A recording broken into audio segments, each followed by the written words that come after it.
Akhir masa kanak-kanak berlangsung dari usia 6 tahun, sampai tiba saatnya individu menjadi matang secara seksual. Ada berbagai label atau sebutan yang diberikan oleh orang tua, pendidik, dan ahli psikologi kepada anak-anak yang berada di fase ini.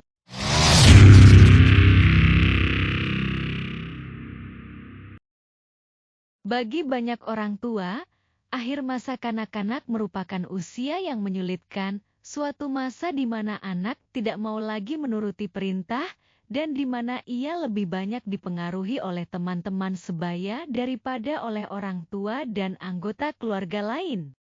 Karena kebanyakan anak, terutama anak laki-laki, kurang memperhatikan dan tidak bertanggung jawab terhadap pakaian dan benda-benda miliknya sendiri. Maka orang tua memandang periode ini sebagai usia tidak rapih, yaitu suatu masa di mana anak cenderung tidak memperdulikan dan ceroboh dalam penampilan. Sekalipun ada peraturan keluarga yang ketat mengenai kerapihan dan perawatan barang-barangnya, hanya beberapa saja yang taat, kecuali kalau orang tua mengharuskan melakukannya dan mengancam dengan hukuman. Pada fase ini, orang tua hendaknya memperhatikan juga teman-teman bermainnya. Jika orang tua ingin menasehati anak, orang tua bisa mengandalkan teman-temannya sebagai sarana untuk menasehati anak kita. Karena seperti yang sudah dijelaskan tadi, pada fase ini anak-anak lebih mendengarkan teman-temannya daripada orang tuanya sendiri.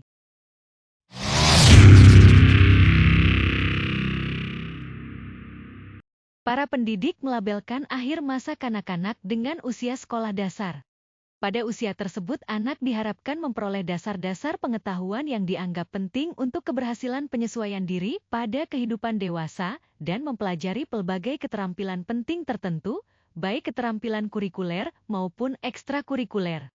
Para pendidik juga memandang periode ini sebagai periode kritis dalam dorongan berprestasi. Suatu masa di mana anak membentuk kebiasaan untuk mencapai sukses, tidak sukses, atau sangat sukses.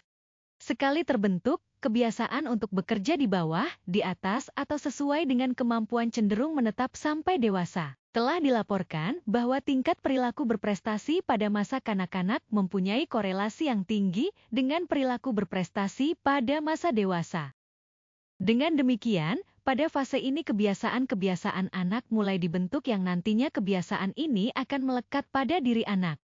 Oleh sebab itu orang tua dan pendidik harus benar-benar dalam pembentukan perilaku, sikap, dan karakter anak karena hasil dari pembentukan perilaku, sikap, dan karakter tersebut akan melekat terus sampai ke fase-fase selanjutnya. Bahkan hal tersebut bisa saja melekat sampai anak tumbuh menjadi dewasa. Dalam pembentukan perilaku, sikap, dan karakter tersebut diperlukan sebuah program khusus di sekolah. Seperti halnya di kelas 5 SDN Cimanggung 2 diadakan program Wanter atau One Karakter, di mana siswa didorong untuk merubah hal-hal negatif yang sering dilakukan siswa menjadi hal-hal yang positif secara bertahap. Untuk lebih jelasnya tentang program Wanter ini, nanti akan dijelaskan secara detail di video selanjutnya.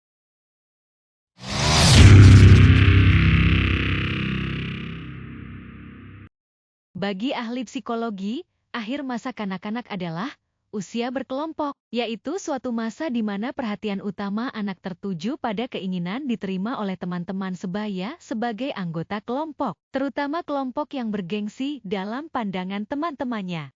Oleh karena itu, anak ingin menyesuaikan dengan standar yang disetujui kelompok dalam penampilan, berbicara, dan perilaku. Keadaan ini mendorong ahli psikologi untuk menyebut periode ini sebagai usia penyesuaian diri. Jadi, pada anak yang sedang berada di fase ini, mereka cenderung meniru pakaian dan perilaku anak yang lebih tua dan mengikuti peraturan kelompok, sekalipun bertentangan dengan peraturan dirinya, keluarga, dan peraturan sekolah.